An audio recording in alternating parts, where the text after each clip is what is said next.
Hola, ¿qué tal? Muy buen día. Los saluda Lidia Campos con el mismo gusto de cada viernes, dándole la más cordial bienvenida a su programa Todos Somos Noticia, que transmite por el 99.1 de FM, 1050 de AM, 108 de Megacable. Le doy la más cordial bienvenida a mi compañero de programa Raimundo León. Buenos días, saludando al auditorio de Todos Somos Noticias, desde Cabo San Lucas hasta Guerrero Negro y hasta donde alcance la señal del Instituto Estatal de Radio y Televisión.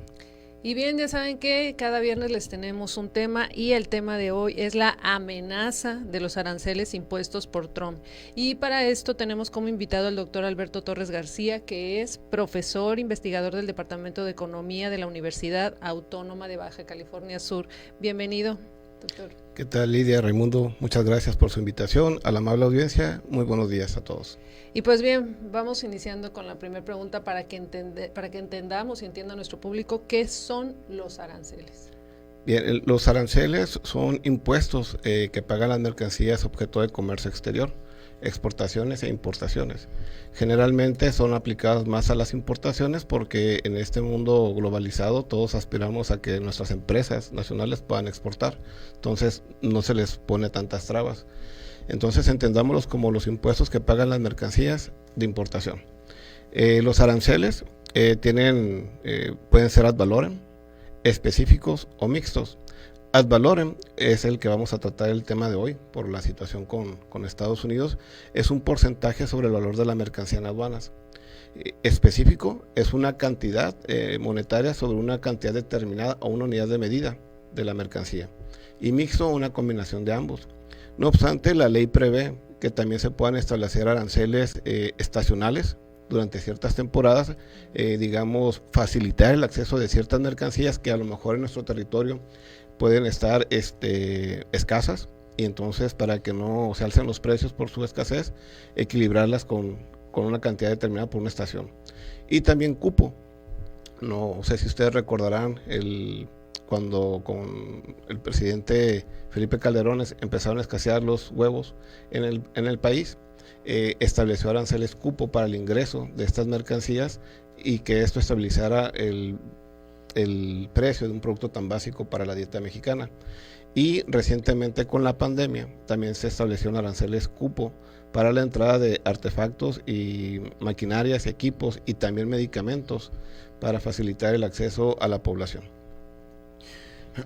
Bien, ¿qué aranceles tiene México con Estados Unidos y Canadá en el marco del Tratado de Libre Comercio? Es decir, el porcentaje, si varía o si está, así como dice la palabra, libre de aranceles. Recordemos que el TEMEX, como se conoce hoy en día, entró en vigor en 2020. Sin embargo, esto responde a un mecanismo ya negociado y que había entrado en vigor en 1994. En la primera firma del Tratado de Libre Comercio con América del Norte, lo que se estableció fue apertura inmediata en algunos sectores de la economía, pero en otros, por ejemplo, el campo, se iba a establecer en un orden gradual. Digamos que pasar del 20 al 15, al 10, al 5 y hasta el 0%, pero en un orden de 10, 15, 20 años. Entonces, hay diferentes aranceles en porcentaje. Algunos de ellos y la mayoría ya están totalmente libres de aranceles, es decir, 0%, pero tendríamos que irnos por sector y bien para saber exactamente si el porcentaje es del 3%, del 5%, del 10% o del 15%, pero ninguno sobrepasa esos porcentajes, ¿no? A ver, doctor, para que nos quede claro, ¿por qué Donald Trump quiere imponer aranceles del 25% a México y a Canadá? O sea, que nos explique. Tras su primer periodo de gestión, él ya tenía una tarea muy específica, que era reducir los flujos migratorios. Recordemos que, en su reelección no fue posible, y ahora en este nuevo mandato retoma el tema, pero con medidas comerciales. Es una manera de presionar a una contraparte. Si no se aplica en este tema, pues vamos metiéndole presión al otro, y es lo que sucedió. Él ha sido muy enfático con sus ciudadanos en reducir el consumo del fentanilo, pero también en recuperar fuentes de empleo para los estadounidenses en suelos de Estados Unidos. Y lo que estableció entonces es: si no me vas a apoyar con los migrantes, si no me vas a apoyar con la reducción del fentanilo en cuestiones de tareas específicas de seguridad, pues te voy a imponer entonces un arancel del 25% generalizado. No se especificó ciertamente si este arancel iba sobre unos rubros de productos o para todos en general, pero se ha tomado por especialistas como generalizado. Y es de ahí la preocupación que tiene para muchos en cuanto a los que participan en las cadenas de valor y por supuesto tienen una relación muy estrecha con este país a través de sus exportaciones. A ver, eso es interesante porque, bueno, él dice, vamos a aplicar un arancel del 25%, pero nos acabas de mencionar que estamos en un tratado de libre comercio, el TEMEC. De alguna manera esto, pues, irrumpe, ¿no? O interrumpe o viola, supongo, este tratado de libre comercio. Uno se preguntaría, bueno, tantos años y tantas pláticas y tantos diálogos y tantas negociaciones que ya hay, ¿cómo un presidente puede imponer un arancel pasando por el TEMEC? ¿Esto es posible o es una violación flagrante y puede ser combatirse por la vía legal? Digamos que a estas alturas para él ya es como decirte, me da lo mismo si crees o no en el acuerdo, pero es una manera que viene estipulada que se puede ir también a controversias y una disputa comercial. No obstante, en tanto eso se resuelve, estamos ya latentes con la posibilidad de que se puedan aplicar. Afortunadamente se tuvo una conversación telefónica el día lunes y esto se pospuso para el próximo mes de marzo a partir de tareas específicas en materia de seguridad y salud y obviamente también la parte diplomática que va a tener que echarle mucha cabeza para tomar las decisiones más adecuadas. Particularmente yo te puedo decir que este tratado se iba a revisar en 2026 y lo que va a hacer es acelerar esa revisión o al menos puntos de acuerdo. Los países cuando hacen este tipo de tratados donde hace una desgravación arancelaria se sujetan a otro recurso para poder imponer ciertos límites al flujo de mercancías dentro de su territorio y eso se conoce como regulaciones y restricciones no arancelarias. Son medidas como las que ya se han impuesto, ustedes recordarán, al embargo atunero, a lo de los aguacates, son normas técnicas o de salubridad o de higiene que a los transportistas también, por ejemplo, de México que no podían pasar con sus camiones por normas ambientales. Bueno, a mí me sorprende que no haya ido por esa ruta y se haya ido drásticamente por los aranceles, porque esto tiene un efecto inmediatamente sobre los precios de las mercancías. Y eso puede provocar, como ya se vio el fin de semana, una leve depreciación de nuestra moneda, pero también puede provocar presiones inflacionarias. Si se hubiera recurrido a una regulación y restricción arancelaria, quizás se hubiera ampliado la parte burocrática, pero no la presión económica. Entonces creo que se fue por esta vía para establecer como que una celeridad a las tareas específicas que se tienen que realizar por parte de nuestro país en el combate con el fentanilo y por supuesto también en las tareas de control de los flujos migratorios. Entonces esas serían las consecuencias que tendría la aplicación de este tipo de aranceles en México y Estados Unidos. Sí, y la más grave para todos es que al final de cuentas, entre que los gobiernos se ponen o no de acuerdo, el consumidor final siempre va a ser uno de los más dañados en cuanto a su poder adquisitivo. Yo comentaba en una plática con Raimundo que posiblemente se podría tener un efecto en donde las empresas también pongan de su parte para tratar de absorber ese costo, pero cualquier solución que ellos puedan tener en estos momentos sería temporal, porque difícilmente yo podría absorberte la cuarta parte del costo de ese producto durante un año o 2 o 3, lo que dure la medida, a lo mejor un mes. Entonces sí es importante que se busque una solución pronta y que obviamente se muestran avances en el ámbito comercial, pero sobre todo en los temas que ya se traen en la agenda de seguridad y salud para Estados Unidos y también por supuesto para nosotros como mexicanos. A ver, para entender esto, 25% de aranceles, ¿es un porcentaje alto, muy alto o es moderado? Pues es la cuarta parte del valor del producto de la mercancía. Digamos que si yo tengo un producto que cuesta $10 por unidad, súmale el 25%, es su valor en la aduana, sería ya pasar de $10 a $12.50. pero estamos hablando de una cantidad, digamos 1 kilo o una pieza, ¿no? Multiplícalo por 1000 o por 1,000,000, que es lo que comercializamos nosotros con Estados Unidos, y eso ya es algo considerable, ¿no? En suma. Así es. Y en ese sentido, para redondear la idea, de cuál es el balance del comercio entre México y Estados Unidos. Siempre escuchamos en los medios de comunicación que somos el principal socio del país más económicamente más poderoso del mundo. ¿De qué tamaño es este acuerdo que tenemos con Estados Unidos? Pues de manera histórica, gracias a la cuestión geográfica y a los polos industriales que se han desarrollado en el norte de nuestro país y en el sur de los Estados Unidos, nosotros tenemos una relación muy estrecha. Te estoy hablando aproximadamente el 79-80% de nuestro comercio es con Estados Unidos.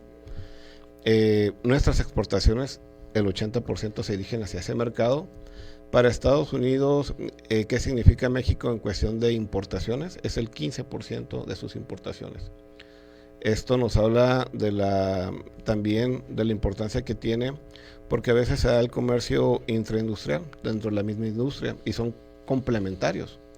Por ejemplo, dentro del mismo tratado se establece la producción de origen, pero hay mercancías que atraviesan, por ejemplo, de Estados Unidos a nuestro país para formar parte de un bien que posteriormente va a ser exportado y retornado a los Estados Unidos, pero ya como una exportación de nuestra parte. Son facilidades que se dan como importación temporal.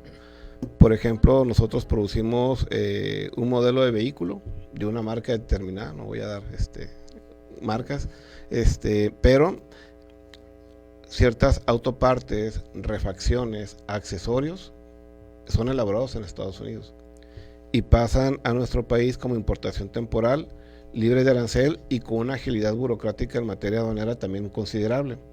Estos se ensamblan al vehículo final y el vehículo ya como vehículo es exportado a Estados Unidos, pero goza de esta ventaja competitiva tanto por cuestiones logísticas como por libertad de aranceles. Bien, vamos a ir a nuestro primer corte y regresando, pues vamos a platicar precisamente sobre estas repercusiones, porque hay quien dice que Donald Trump pues está dando un tiro en el pie, porque también afecta obviamente también a los ciudadanos norteamericanos. Regresamos en un momento.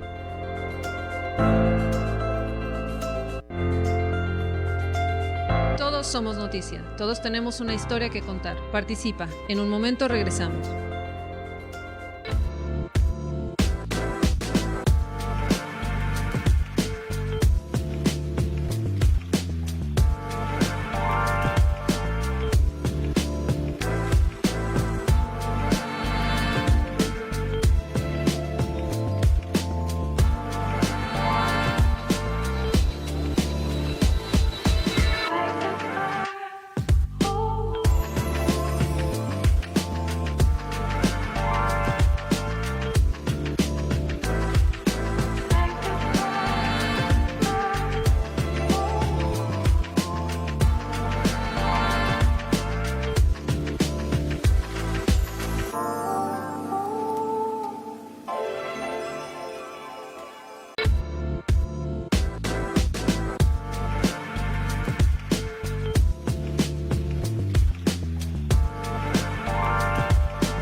Bien, ya estamos de regreso en su programa Todos Somos Noticia.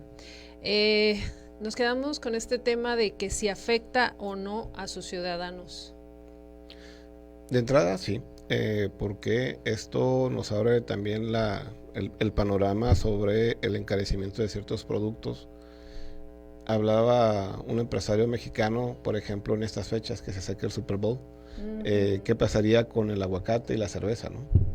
Que ingresando a Estados Unidos ya con la imposición de un 25% de arancel, iban a estar un poco más caros.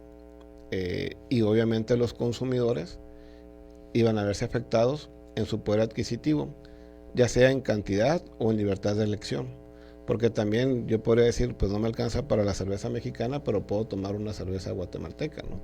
Entonces, indudablemente los efectos en una disputa comercial como la que se puede avecinar, siempre el que va a tener en la economía el daño o la afectación es el poder adquisitivo, sea del ciudadano común, el que es trabajador y va al supermercado a hacer sus compras para sus necesidades, pero también al productor, que al final de cuentas también requiere de insumos, materias primas, maquinarias, equipos para poder producir. Y esto, si se afecta a su producción por el encarecimiento de sus materiales o equipos, pues también lo tiene que sobrepesar sobre sus utilidades o trasladarlo directamente al consumidor, ese encarecimiento. Entonces, es una cadenita que, así como la globalización, donde nos encontramos todos interconectados, interrelacionados, pasa lo mismo, ¿no? A veces dirán algunos, va a afectar más de aquel lado que de este. Yo lo preguntaría, ahorita comentando también, hay inversiones de Estados Unidos en México y obviamente se pausan o se desacelera su producción. Si esto sucede, las empresas pueden también no alcanzar sus economías de escala, las que se propician por la división del trabajo y la especialización. Y al hacer esto, o sea, al reducir su producción, incrementan marginalmente sus costos de producción. Y esto se refleja nuevamente, como yo lo decía, o directamente en el consumidor o el empresario al reducir sus utilidades, sus márgenes, para poder sopesar esos incrementos, ¿no? Yo lo he visto, por ejemplo, si ustedes van a una taquería y dicen, está muy cara la carne, sí, pero el taco sigue costando 60, 75 pesos, ¿no? Ah, pero es que ya me di cuenta que le echo menos carne. O sea, esa es la manera en que a veces uno en la práctica puede decir, estás absorbiendo tus costos en la presentación del producto, en tu margen de utilidad, o se lo trasladaste directamente al cliente. Porque entonces nosotros hemos visto los anuncios ahora de inicio de año, ¿no? Que por el kilo de tortilla va a subir esta cantidad, que porque el gas subió.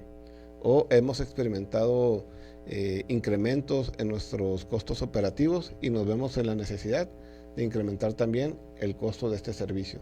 Esa es una manera de trasladarle al consumidor. La otra es pues, la calidad del producto, del servicio que se brinda, puede también que se vea hacia abajo, ¿no? Entonces impacta la calidad de vida, por supuesto. Ahora bien, nada más para redondear esta idea, ¿qué pasa con el inversionista de Estados Unidos precisamente en México? Un riesgo obviamente es que dentro de los márgenes, al tener menos margen de utilidad, pues diga, pues vamos a recortar personal, ¿no? Y la otra es que el que produce automóviles, por ejemplo, que aquí tenemos muchas armadoras de Estados Unidos en el país, y obviamente la mano de obra es más económica en México. Estados Unidos dice, o Donald Trump, es que esta medida también hace o provoca que las armerías se pasen del lado de Estados Unidos, pero obviamente allá la mano de obra es más cara. ¿Cómo afecta todo esto al inversionista de Estados Unidos y si eso de alguna manera puede inhibir la inversión en el país, en México? Sí, sin duda alguna esta noticia incrementó mucho el nerviosismo y la falta de certidumbre para el inversionista de todos los países o que tenemos inversiones o que se tienen inversiones en este país.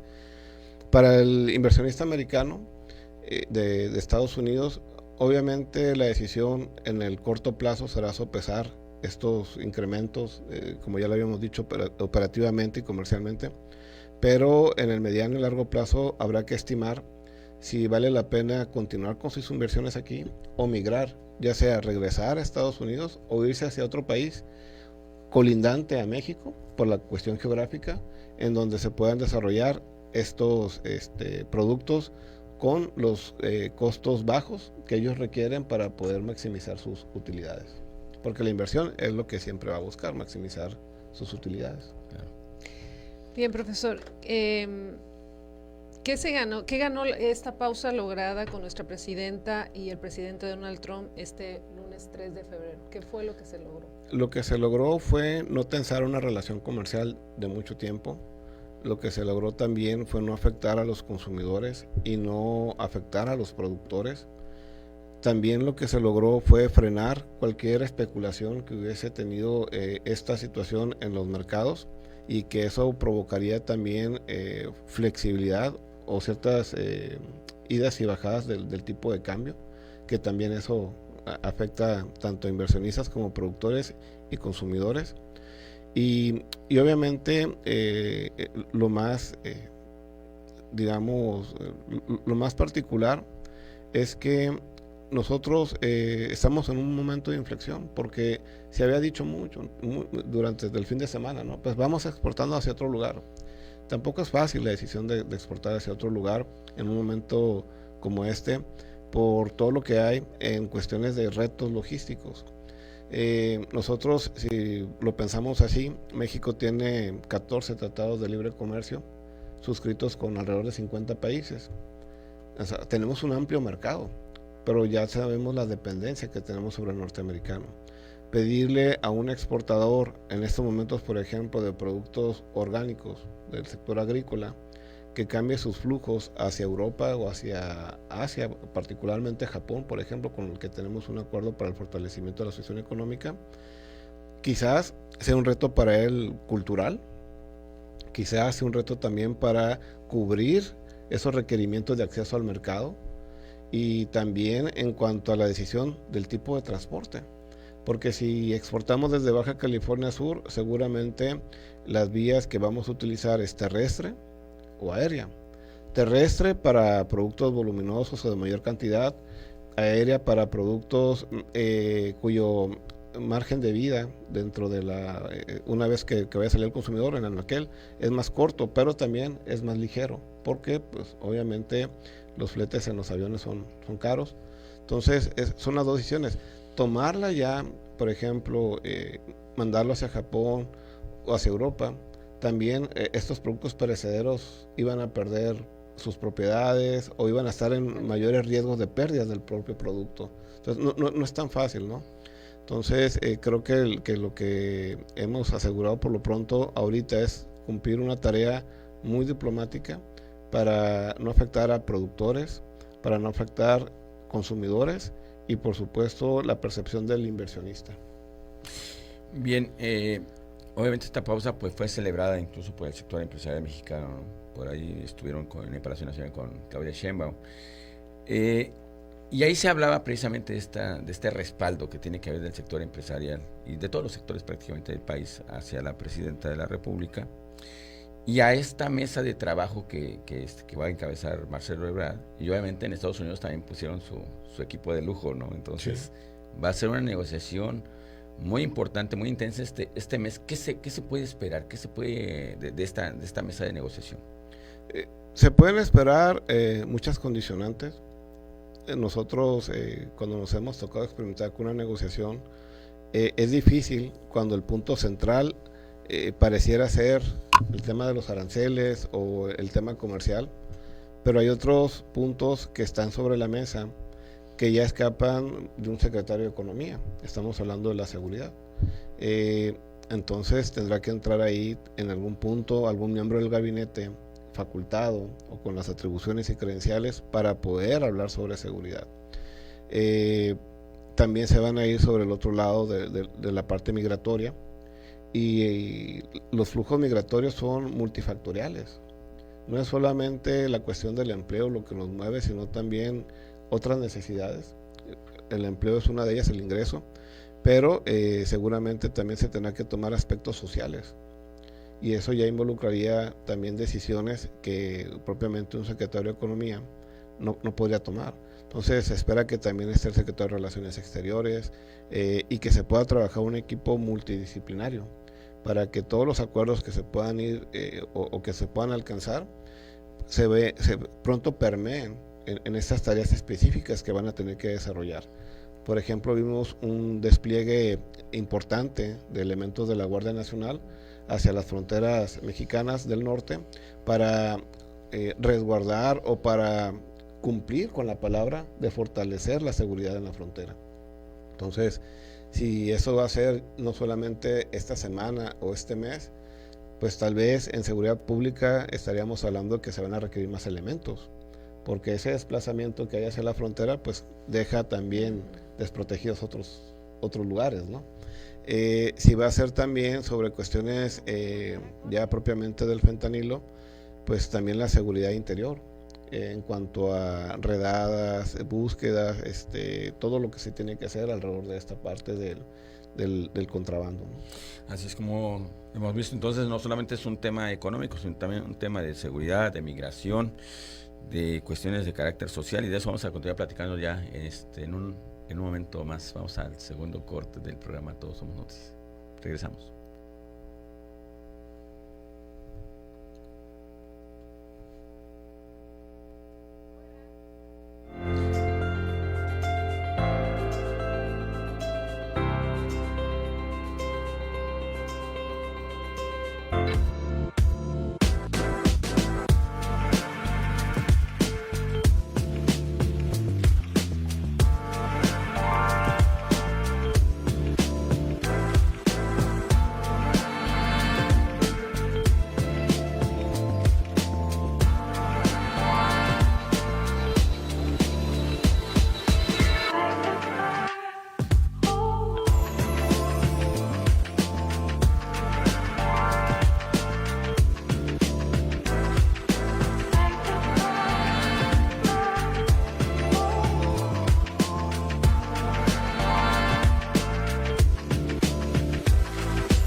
regreso en su programa Todos Somos Noticias. Recuerde que este programa queda grabado, lo puede encontrar por la página de Ejecutivos Sin Noticias y también por el canal de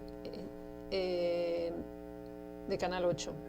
Bien, nos quedamos ahorita con este punto de la aplicación de los aranceles altos puede significar pérdida para estos empleos en México, y también estábamos hablando ahorita sobre el turismo. Sí, digamos que la imposición del arancel en lo inmediato afecta a los productos, los bienes y servicios que se comercializan, pero ya hablando de cuestiones que vayan más allá de mediano y largo plazo, tiene un efecto de rebote en la economía, tanto de Estados Unidos como en la de México, y eso afecta la toma de decisiones. Particularmente, yo les comentaba que durante el fin de semana esta depreciación del peso se debió mucho a la volatilidad que tienen hoy en día los tipos de cambio ante cualquiera de este tipo de noticias, pero también al nerviosismo del sector empresarial. Entonces, ¿qué efectos puede tener, por ejemplo, a una empresa exportadora cuyo producto en el mercado norteamericano, al haberse incrementado por el arancel su valor para el consumidor, de repente tiene una contracción en la demanda, y esto lleva a que el exportador ya no tenga que producir tanto como producía para poder exportar? Esto indudablemente se puede transformar dentro del país, como nosotros, en prescindir de algunos puestos de trabajo. Y obviamente esto nos llevaría al desempleo. Es una condicionante que incluso ya también lo habíamos comentado, porque también en el mismo momento en el que se da esta situación, recordemos que el periodo de esta administración de Donald Trump se ha caracterizado por la repatriación de migrantes allá en Estados Unidos. Entonces, si estamos regresando a mexicanos, paisanos, hacia acá, y por el otro lado se están quedando sin empleo los que ya estaban, entonces puede haber una tasa de desempleo muy fuerte. Y el desempleo sabemos lo que puede desencadenar: la informalidad, la inseguridad y ciertas demandas sociales que el gobierno tendrá que atender en sus esferas, ya sea federal, estatal o municipal, porque al final de cuentas el gobierno municipal es siempre el que tiene la primera mano en cuestiones de contacto con la ciudadanía, pero obviamente los territorios y las legislaciones tendrían que aplicarse. Estos podrían ser efectos, yo decía, que se pueden multiplicar o exponenciar. Ahora bien, pues obviamente Donald Trump está presionando a México para que detenga los flujos migratorios hacia Estados Unidos y para combatir el narcotráfico. Incluso pues ya los calificó o ya los elevó a grado de terrorismo. Los elevó a grado de terrorismo, ¿no? ¿Qué implica esto para saber, doctor, que se catalogue como terroristas a la gente que trafica drogas? Eso sin duda también se ve en el despliegue de la inteligencia de Estados Unidos en el mundo, ¿no? Porque ya puede hacer investigaciones o puede también entrar como de espionaje en algunos países, y eso es lo que recalcaba también la presidenta Sheinbaum, en el cual sí iban a tener colaboración, más no subordinación, y que nosotros como país teníamos que estar libre de la injerencia de Estados Unidos dentro de las decisiones y la conducción de la política de seguridad, de salud, o cualquiera que se pueda dar, porque eso depende estrictamente de nuestro país. Entonces, a eso te lleva, ¿no? Esta inteligencia de los Estados Unidos, que se pueda desplegar libremente al catalogar como actividades terroristas de riesgo para su nación. Y esto es lo que se puede también llevar como la máxima de Juárez, ¿no? Que decía la no intervención.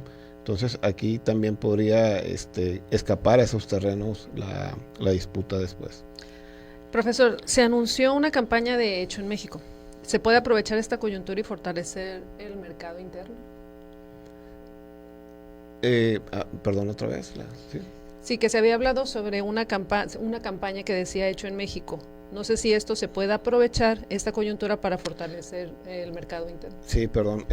Sí, correcto. De hecho, en el fin de semana, no sé si ustedes recuerdan también que hubo en redes sociales, fue muy masivo, la invitación de muchos mexicanos a no consumir productos de ciertas transnacionales, que aquí en México las tenemos como franquicias, pero que habían optado por dar declaraciones a favor de no consumir productos mexicanos en Estados Unidos. Entonces dijeron, vamos a regresarla. Por supuesto, eso es una excelente oportunidad para también apreciar el valor de nuestros productos, pero también yo me voy a la otra parte, ¿no? En esa atención de las necesidades, quizás no hay productos mexicanos en algunos rubros que nosotros podamos decir vamos a prescindir de ellos, ¿no? Estoy hablando, por ejemplo, en el sector de los medicamentos. Entonces, en los productos de consumo diario, los que podemos encontrar en cualquier supermercado, indudablemente habría que hacer esa invitación, ¿no?, a consumir más local, pero no podemos despreciar la oportunidad que significa incursionar en los mercados extranjeros y competir en esos mercados con productos mexicanos. Entonces, Trudeau en Canadá había hecho un llamado un poco más ligero que la reacción de la contraparte mexicana ante estas declaraciones del presidente de Estados Unidos, porque lo entrevistan y dice, bueno, es una invitación a que consumamos más productos de Canadá. Así, o sea, no entró en detalles, no entró en reacciones. Él comentó, es una excelente oportunidad para consumir productos canadienses. Entonces, ciertamente nosotros podemos hacerlo, pero abríamos esta entrevista con la globalización, un mundo interconectado, interrelacionado. Seguramente hay productos o mercancías, insumos, materias que difícilmente podamos conseguir en México a precios accesibles para satisfacer las necesidades del consumidor. Bien, estas medidas arancelarias obviamente no son exclusivas de México y de Canadá, ya también amenazó a la Unión Europea y amenazó a países, a China, no sé, sí. Ya le aplicó aranceles del 10%, China ya se la regresó también. ¿Qué está pasando, doctor, en esta nueva conformación mundial donde además aparecen los BRICS y una moneda alternativa al dólar, ¿no?, para que domine pues el mercado financiero mundial? Pero recordemos también que en el fin de semana de pronto también sale Ecuador y nos dice que nos va a imponer aranceles, no del 25, del 27. Y a lo mejor unas personas podrían descontextualizar pues qué significa el comercio de México con Ecuador, pues 0.5% de nuestro comercio. Pero se mueve sobre industrias que tienen ciertas particularidades. Si nosotros nos vamos a las relaciones reales de intercambio, exportamos más productos de manufactura de mayor valor hacia Ecuador que los que importamos de Ecuador, que tendrían, por ejemplo, yo te diría el cacao. Y nosotros sabemos lo que significa el cacao para la dieta del mexicano. Entonces, yo diría, no hay rival pequeño. Sin duda alguna, estos aranceles escalonados en todo el mundo podría propiciar una reconfiguración de los flujos del comercio, y la desviación del comercio en sí también podría causar una irrupción en las cadenas de abastecimiento global, en las cadenas de valor global, y esto indudablemente va a afectar costos, inversiones, producción y empleos. Así es. Y en el caso de los chinos, ¿qué pasa? Porque esta guerra pareciera, pues ya no son guerras armadas, ahora son, al menos de este tipo, guerras comerciales, y obviamente pues hay quien dice, ¿no?, los economistas mexicanos algunos, sabes que pues voltea a ver al BRICS como alternativa, ¿no? Pero bueno, pues ahí tenemos el 80% del comercio con Estados Unidos, obviamente se va a enojar más, entonces eso es complicado, ¿no? No es tan sencillo tomar decisiones de esa naturaleza. Por ejemplo, China se ha preparado, China tiene planes quinquenales, y pese a, por ejemplo, la pandemia, o pese a los vaivenes de la guerra comercial que ya tiene tiempo, los ha alcanzado esas metas, esos indicadores. Entonces, creo que China en su plan sabe la importancia que tiene Estados Unidos en el comercio global, pero también sabe lo que tiene, y sabe la importancia que tiene para sus socios en Centroamérica, en Sudamérica, en la propia región asiática, y por supuesto el nicho de mercado importante que tiene la Unión Europea. Entonces, si nosotros nos vamos un poco el análisis del comercio global, China es el primer lugar, le sigue Estados Unidos, México está dentro de los primeros 10, pero en ese orden de ideas, China supera por mucho la interacción en el comercio global a Estados Unidos, que es segundo lugar. Entonces, yo estoy convencido de que si le bloquean por la totalidad del mercado norteamericano, va a encontrar dónde vender, va a encontrar dónde exportar. Eso es una particularidad, lo decíamos con el producto de la guerra comercial. Ellos desarrollaron rápidamente sus dispositivos, y no solamente los dispositivos móviles, sino también el software para estos dispositivos. Cuando el software americano le comentaron ya no va a funcionar en tu teléfono chino, ellos desarrollaron rápidamente su propio sistema operativo. Esa es la capacidad que tienen de reacción en estos momentos los chinos. Por eso está llamado a ser en los próximos años la economía más fuerte del mundo, ¿no? Que además tiene la mira puesta en México, ¿no? Ya Claudia Sheinbaum hace poco, si no bien no es China, es Taiwán, la contraparte que tiene ahí muy cerca, en Asia, estableció una inversión de $10,000 millones para la creación de una especie de ciudad tecnológica, ¿no? Uh-huh. Ahí en el centro del país, en el Bajío. Esto, ¿qué conveniente es que tener también inversiones chinas? México sigue siendo atractivo a pesar de esto de los aranceles. De eso, ahorita nos platicas, ya regresando de los mensajes que continúan, para que para cerrar y cerrando ya el programa. Por supuesto, muchas gracias.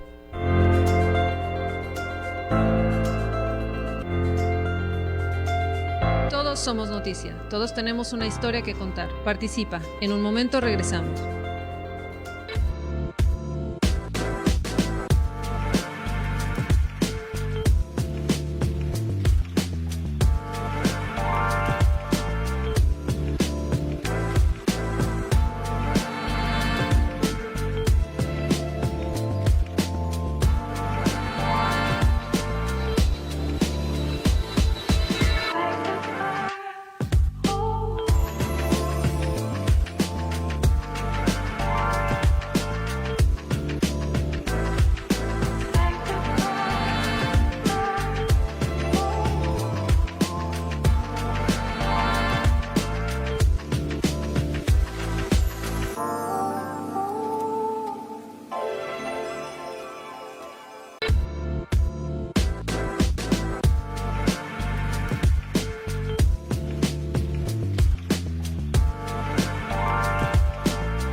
regreso a su programa Todos Somos Noticia en el último bloque. Profesor, nos quedamos ahorita con esta pregunta. ¿Los aranceles serán el camino para resolver el problema de migración y tráfico de drogas? Serán una vía de presión, pero difícilmente serán la solución. Lo que se busca con estas medidas es que se pueda tener por parte de Estados Unidos una mayor participación en la elaboración de estas políticas públicas que dependen exclusivamente de nuestro país, del gobierno mexicano. Quizás ellos están buscando que explícitamente, más allá de la colaboración y la cooperación que está plasmado dentro de nuestras políticas, exista trabajos más rigurosos para poder garantizar su intervención. Y esto va a ser muy difícil, ¿no? Por eso habrá que, en este trabajo de alta diplomacia, buscar consensos de hasta dónde podemos llegar. Los objetivos del desarrollo sostenible nos hablan mucho del objetivo 17, de todo esto que se puede dar en materia de cooperación para alcanzar los objetivos y garantizar la salud, el empleo, el trabajo, el comercio justo, entre otras tantas cosas que tienen estos objetivos del desarrollo sostenible. Quizás Estados Unidos va a presionar muchísimo. Hoy fue por la vía comercial. Habrá otras vías que ellos también puedan tener. Pero estos consensos también, y lo manifestaba la presidenta Sheinbaum, porque habíamos pasado desapercibido, ¿no? Ella dijo, vamos a ayudarte con la migración, vamos a colaborar con reducir el tráfico de fentanilo, pero también ayúdame a que se regule la venta de armamentos de Estados Unidos a México, porque por eso me están, digamos, superando en la lucha contra el narcotráfico los cárteles, ¿no? Entonces, se habla de muchas cosas. Yo creo que no es la solución, pero es una vía de presión. Bien, en Baja California Sur obviamente también hay preocupación. Tenemos un flujo comercial de $150 millones al año más o menos en exportaciones. ¿Cuáles son las repercusiones para el Estado particularmente que has observado y hasta dónde se puede llegar? A diferencia de algunos productos o manufacturas que llevan un mayor valor agregado, el de nosotros se caracteriza más por productos de consumo, productos pesqueros, del sector del campo. Entonces, seguramente no tendrán una variación o una afectación tan importante, incluso hablando propiamente de atracción de inversión para la producción. Pero, como ya lo hemos comentado, ¿no? Lo que suceda en un lugar, aun cuando esté a kilómetros del mío, no significa que no me va a llegar una de las repercusiones que se pueda tener el que le esté yendo mal a mi vecino, ¿no? Entonces, Baja California Sur tiene dentro de sus buenas capacidades estos microclimas que te permiten producir de manera orgánica de calidad, pero también tenemos un territorio litoral inmenso, un amplio litoral que nos da una ventaja también en productos pesqueros y un sector turístico desarrollado, pero que en los próximos años está invitado a transitar hacia modelos más sostenibles. Entonces, el momento es clave para nuestro país. Será un sexenio tanto para la presidenta Claudia y un mandato para el presidente Trump, cómo buscar estas alianzas estratégicas en varios temas de interés, tanto para ellos como para nosotros. Y obviamente en la parte regional, en la parte estatal, se espera que la conducción del gobierno, por tener afinidad política con el gobierno federal, sea siempre la del trabajo colaborativo. Profesor, entonces, ¿hasta dónde puede llegar esta guerra comercial y pues esta guerra de aranceles? Puede escalar en muchas vías diplomáticas, que sería la mejor. En la política internacional se conoce como la política dura y la política suave. Esperemos que sea solo el camino de la política suave. La política dura ya escala a presiones más enérgicas, y no nos gustaría como país tener esa tensión con nuestro vecino, que además es donde viven la buena parte de mexicanos, casi todos tenemos un familiar en Estados Unidos, ¿no? Entonces, esperemos que esto se reduzca por el bien de los propios ciudadanos de ambos países, también de la estabilidad de los mercados y de la producción, Y obviamente, y aquí haré un comercial, creo que las instituciones de educación superior estamos invitados a ampliar también nuestros estudios e investigaciones para dar respuesta a todas estas temáticas y colaborar y contribuir a través de la vinculación en la solución de estos problemas. Entonces, ¿por qué lo digo? Porque son cuestiones multifactoriales. Hoy estoy aquí y podemos hablar un poco de economía, pero también están los politólogos, los sociólogos y estudios culturales, estudios más específicos sobre el sector agrícola, sobre el sector pesquero, que sin duda todo eso suma, ¿no?, para una toma de decisión más sistémica y estratégica para nuestro país.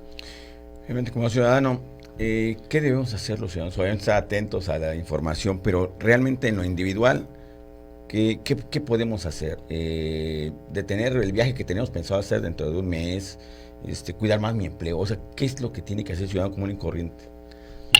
Sería difícil responderte porque, pues obviamente yo te diría, lo mejor es vivir tranquilo, ¿no? Y hacer todo en la vida y no escatimar en nada, pero sí tener la previsión del ahorro, sí tener la previsión del gasto. Quizás si yo tengo que consumir un producto que en este momento está caro, lo puedo seguir consumiendo, pero si hago un ahorro de aquel producto que a lo mejor yo compraba como una especie de gasto hormiga, ¿no? O sea, ajustarme. Tenemos que tomar mucho y tener mucha resiliencia, eso es clave, la capacidad de adaptación y por supuesto no tenerle miedo al cambio. Eso es importante porque los retos que se vienen para un empresario, para un productor, para el ciudadano siempre tienen que ser cambio y adaptación a Muy bien. Y bueno, invitarlos también obviamente a consumir lo local, ¿no? Obviamente. Sí, claro. Bien, pues agradecemos la presencia en este programa de Todos Somos Noticia y pues nos vemos el próximo viernes. Gracias. Gracias por la invitación. Gracias. Nos vemos el próximo viernes. Hasta la próxima.